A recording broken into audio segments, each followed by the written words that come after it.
আজকে সৌদি আরবের কিছু রিপোর্ট দেখাবো আর কি। আমি একটা কাজে যাওয়ার জন্য আমাকে বলছে মেডিকেল রিপোর্ট।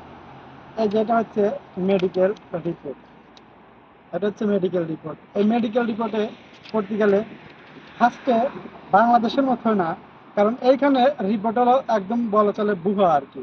ফার্স্টে আমি গেলাম, যাওয়ার পর আমাকে বলতেছে যে আপনি রক্তের গ্রুপটা কি। রেজিস্ট্রেশনে যা আমাকে এই দেশের আকামা আইডি কার্ড দিলাম, আইডি কার্ড দেওয়ার পর আমাকে তারা একটা এই যে দুটা টোকেন দিচ্ছে, একটা তারা রাইতে দিচ্ছে আর কি।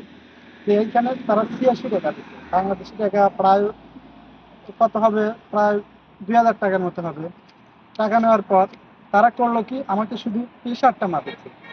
টি শার্টটা মাপার পর এই যে অনলাইন থেকে এই একটা কপি বাই করে দিচ্ছে।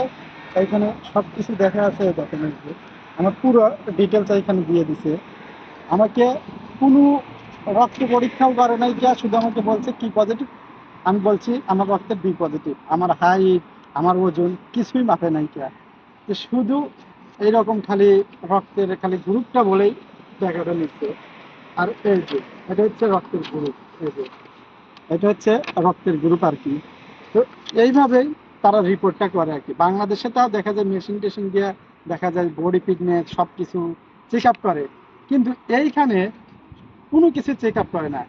অযথা শুধু টাকা নিয়ে শুধু খালি শোনে যে রক্তের গ্রুপটা কি। আর যদি রক্তের গ্রুপ না জানা থাকে, ওই হাতে থেকে অল্প একটু রক্ত নেওয়ার পরে সবকিছু ওরা অনলাইন থেকে সাজিয়ে রাখে, ওইগুলো খালি ওরা দিয়ে দেয় আর কি। তো দেখেন, এটাই হচ্ছে সৌদি আরবের এইভাবেই মেডিকেল করে আর কি। তো যাই হোক, আজকে সৌদি আরবের মেডিকেল রিপোর্ট নিয়ে কথা বললাম।